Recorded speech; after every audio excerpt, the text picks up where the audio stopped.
About, I think it was like 1976 or 77, when I hitchhiked to New York City to see her sister, who I went to college with at Geneseo. And it was a long hike. I made it actually about 10 hours, which was pretty good from Niagara Falls. I think it was a record. And when I got to Brooklyn, which is my last area, I was able to actually get one last ride to Staten Island, and I knew I was about like 7 miles away or so. And this old guy saw me walking, down the way, and I talked to him, I asked him for directions, and he pointed out and he asked me where I was going, and I told him I was hitchhiking, and he asked me, he says, well, when did you start? And I said, oh, it was about like 8 o'clock in the morning, and I remember him looking at me and saying, oh boy, you made some good time.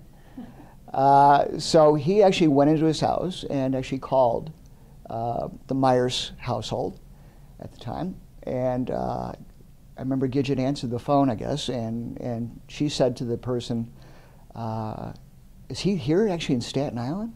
And he said, yeah. And she goes, well, don't worry. Tell him, just stay put. We'll come get him. And so her and her sister, Barbara and Gina, actually came over and got me. And that was it. And being with that family, for that whole weekend in New York or so, was my first chance to meet the whole clan. And they were just really salt of the earth kind of people. Very nice, would really want to do anything for you. So it's no surprise actually to see that Gidget is where she is today. She had a very good pedigree in her family. And I've known them throughout the years, since her and her husband. Actually, I used to go see John also play. Just throughout the years, I've stayed in touch with them.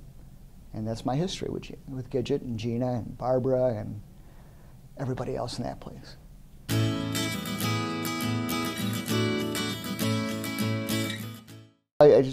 Maybe I should go back actually even a little bit further or so, is the reason why I like ABVI.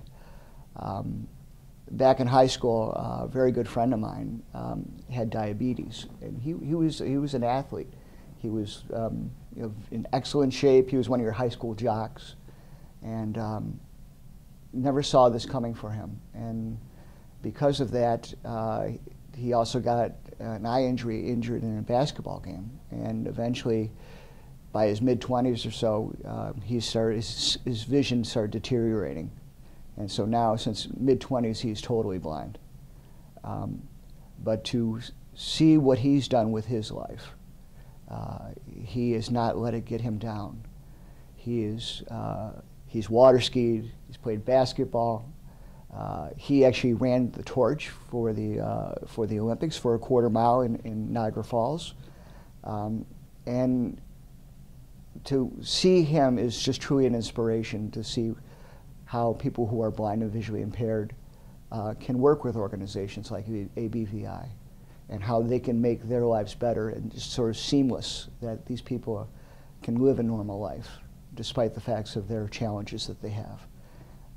So I guess that's probably another reason why ABVI has been really one of my, I guess, most coveted not-for-profits that I like to donate to.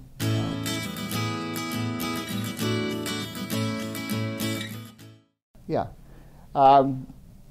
They do every time when we go to the gala.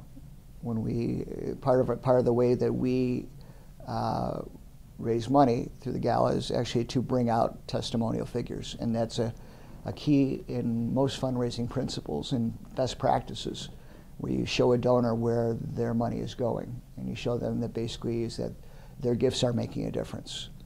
And what we do at the gala all the time too is that we feature prominent speakers or people that whose lives have been changed because of ABVI. So every year when we go, and every year when we see people do speaking, before we raise money at that event or so, it just sort of reinforces the fact that yeah, I am making the right choice by donating and supporting ABVI.